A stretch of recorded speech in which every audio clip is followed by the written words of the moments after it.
السلام علیکم نحمدہ و نصلی علی رسولہ الکریم اما بعد فاعوذ باللہ من الشیطان الرجیم بسم اللہ الرحمن الرحیم۔ جیسا کہ آپ سب جانتے ہیں کہ سفر کا مہینہ چل رہا ہے اور اس کے بارے میں بہت سارے بدشگونیاں باتیں بدعت ہر قسم کی بات نکلتی ہے کہ اس مہینے میں نحوست ہوتی ہے، یہ مہینہ نحوست والا ہے، اس مہینے میں بلائیں نکلتی ہیں۔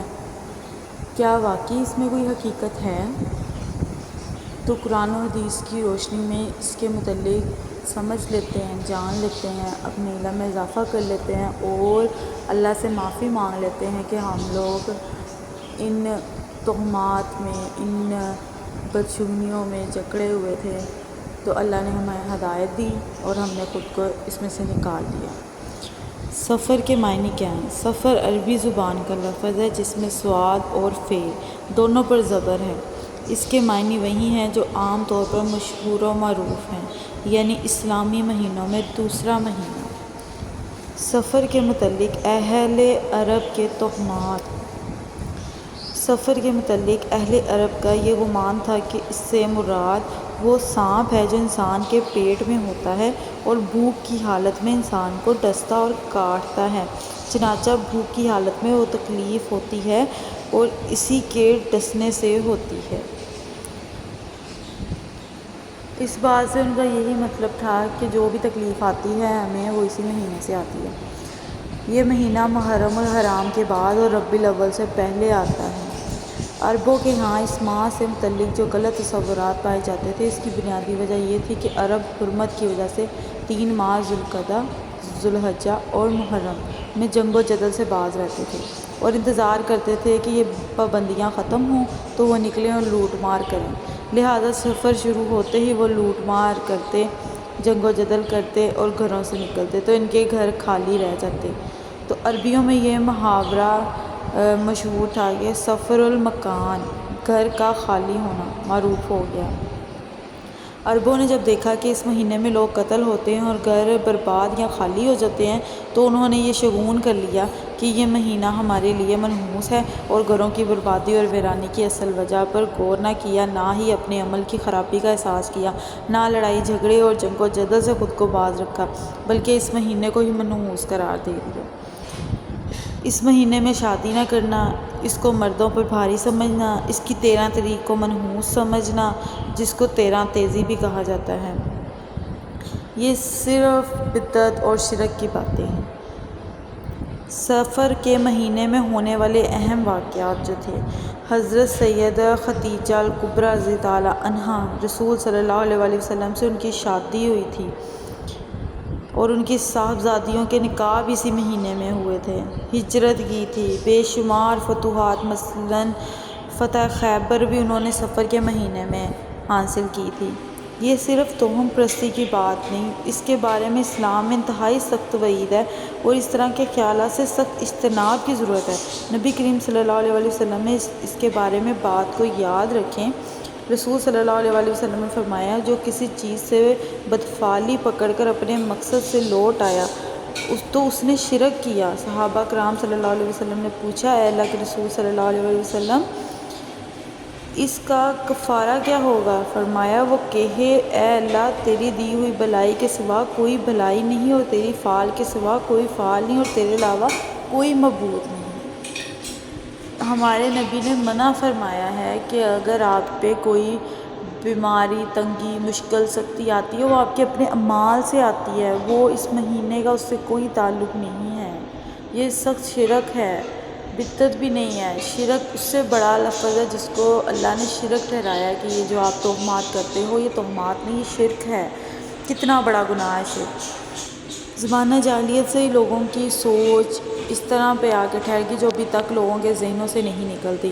وہ اس مہینے کو منحوس کہتے تھے اور اس میں شادی نہیں کرتے تھے اور کہتے تھے اس ماہ میں آسمان سے بلائیں اترتی ہیں، جو کہ غلط اور فضول بات ہے۔ ابھی تک ہم لوگوں میں یہی باتیں زمانہ جاہلیت کے وقت سے ابھی تک چلتی آ رہی ہیں۔ سفر کا مہینہ بھی مبارک مہینہ ہے، یعنی برکتوں والا مہینہ ہے۔ یہ مہینہ بھی دوسرے مہینوں کی طرح مبارک ہے۔ حدیث قدسی میں ہے، اللہ تعالیٰ فرماتا ہے، اے ابن آدم، زمانے کو برا بھلا کہہ کر مجھے تکلیف دیتا ہے، حالانکہ زمانہ تو میں ہی ہوں، نظام کائنات تو میرے ہی ہاتھ میں ہے۔ یہاں ہم شرک کر رہے ہوتے ہیں کہ ہم مہینے کو برا کہہ کے اس میں تہمات اور بدشگنیاں نکال کر منحوس کہہ کے ہم اللہ کے نظام کو غلط کہہ رہے ہوتے ہیں، کیونکہ اللہ ہی ہر سارا نظام چلا رہا ہوتا ہے مہینوں کا آنا جانا۔ رسول صلی اللہ علیہ وآلہ وسلم نے فرمایا، کوئی مرض متعدی نہیں ہوتا، نہ بدشگنی کی کوئی اصل ہے اور نہ الو میں کوئی نحوست ہے، اور سفر کی نحوست کی بھی کوئی بنیاد نہیں۔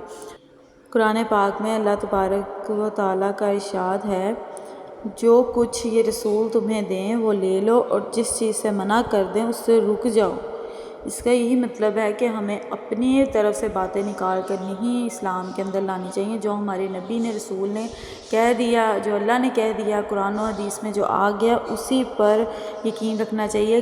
سنے سنائے پر، بات پر یقین نہیں کرنا چاہیے کہ ہمارے بڑوں نے یہ کہہ دیا تو اس پر یہ خود علم حاصل کریں، خود تعلیم حاصل کریں۔ حضور اکرم صلی اللہ علیہ وآلہ وسلم نے فرمایا، جس نے میری طرف سے وہ بات بیان کی جو میں نے نہیں کی، اس نے اپنا ٹھکانہ جہنم بنا دیا۔